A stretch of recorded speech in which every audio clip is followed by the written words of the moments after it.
Vous êtes sur TV Africa, mesdames et messieurs, bonjour et bienvenue dans Gatingo. Le verdict vient de tomber. L'opposant Ousmane Sonko a été condamné à 2 ans de prison ferme pour corruption de la jeunesse par un tribunal criminel de Dakar. Le leader du PASTEF a été acquitté des faits présumés de viol dans l'affaire qui l'opposait à Adissar depuis 2021. Il devra en outre payer une amende de 600 000 francs CFA avec la co-accusée Madame Ndiaye Kadi, patronne du salon de beauté, elle aussi condamnée à 2 ans de prison ferme. Pour l'heure, la menace d'inéligibilité à la présidentielle de 2024 de l'opposant plane toujours. Pour mesures de sécurité et par crainte de tension, les forces de l'ordre ont été déployées à Dakar. Sur le continent africain, depuis quelques années, l'influence russe s'accroît de plus en plus. Ce 29 mai 2023, le ministre russe des Affaires étrangères Sergueï Lavrov a entamé en 1 an sa 4e tournée africaine. Il avait commencé par le Kenya en visite inopinée. D'après les médias russes, Lavrov devrait rencontrer le président kenyan William Ruto et d'autres hauts responsables du pays avant de se rendre en Afrique du Sud pour assister au sommet des BRICS. Après cette visite, intervenaient celles du Burundi et de la Mozambique. Selon la chercheuse russe Maya Nikolskaya, l'intensification des contacts de Moscou avec les pays africains est une tendance de longue date qui a enfin pris forme. Pour les analystes, ces différentes visites de Sergueï Lavrov peuvent s'expliquer par l'importance que la Russie accorde à ses différents partenaires en Afrique, surtout dans la lutte contre l'insécurité et le sous-développement. La présence personnelle du ministre des Affaires étrangères avec une délégation aussi colossale, composée de plusieurs dizaines de personnes, souligne une fois de plus l'énorme importance que la Russie attache désormais en relation avec ces pays, a martelé Maya Nikolskaya. Il est à noter aussi qu'au moment où Sergueï Lavrov est en Afrique, le président de l'Érythrée, Isaias Afwerki, est accueilli à Moscou en Russie sur invitation de son homologue Vladimir Poutine. Ceci afin d'échanger sur des questions de développement des relations bilatérales entre les deux pays dans divers domaines. Nous revenons sur cette déclaration de l'ambassadeur de la République de la Centrafrique à Moscou qui fait polémique depuis quelques jours. Le diplomate Léon Dodonu Punagaza avait déclaré que son pays souhaiterait l'installation d'une base militaire russe sur son sol et que les démarches sont déjà en cours à cet effet. Dans une vidéo relayée par le média Sputnik, l'ambassadeur a donné les raisons de ce souhait.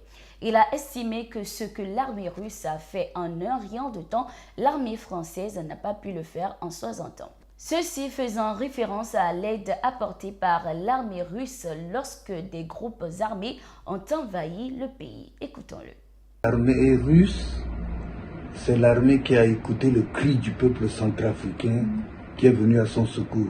Lorsque la population était abandonnée par l'armée française, les Sangaris. Alors, tout ce que l'armée russe fait ne peut être que dans le bon sens et accepté par le peuple, parce que ce que l'armée russe en fait en un rien de temps, l'armée française n'a pas pu le faire en 60 ans. Nous avons toujours la porte ouverte à tous ceux qui veulent venir aider le peuple centrafricain, mais aider sincèrement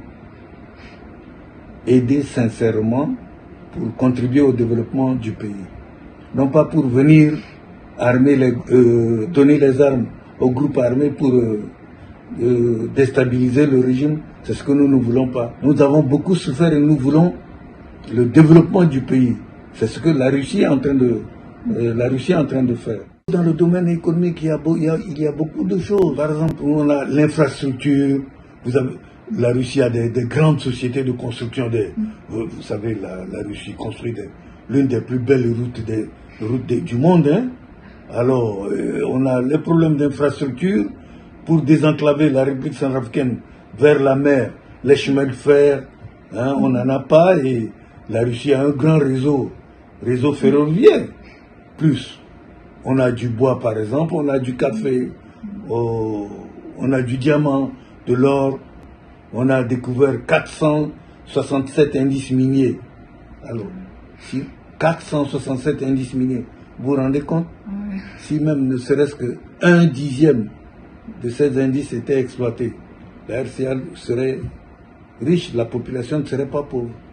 Malheureusement, on est riche, le sous-sol est très riche, mais la population est très pauvre. Au Burkina Faso, des terroristes ont été neutralisés ce 31 mai 2023 dans plusieurs localités du pays, notamment à Boudou, Kamba, Kebakoro, Bukere, Kalo, Tio, Nimbo, Sim, Dingiri, Kumbri et Ninningen. Au nombre de 17, ces assaillants ont péri dans les frappes des vecteurs aériens. Ces attaques sont menées dans le cadre des opérations de reconquête du territoire comme le raid du Nord, Mpoudo et Boulgoudou, entre autres. Au Sénégal, le président Macky Sall a lancé dans l'après-midi de ce 31 mai un dialogue national. Ceci dans le but de baisser les tensions qui minent son pays depuis quelques mois. Pour l'heure, peu de détails filtrent sur la teneur des discussions. Dès l'annonce, ce dialogue divise les différents partis de l'opposition. La plateforme des forces vives de la nation F24, qui rassemble les partis et sociétés civiles opposées à un troisième mandat du chef de l'État, n'était pas présente à ce rendez-vous, mais a organisé en parallèle un meeting de contre-dialogue. Le PASTEF, qui est le parti de l'opposant Ousmane Sonko, n'a pas répondu présent non plus au rendez-vous du président sénégalais Macky Sall.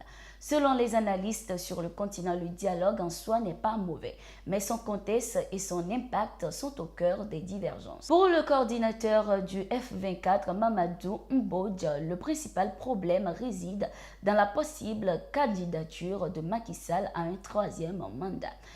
Si ce problème n'est pas posé dans le dialogue, il n'apportera rien au Sénégal parce que c'est le statu quo qui va prévaloir.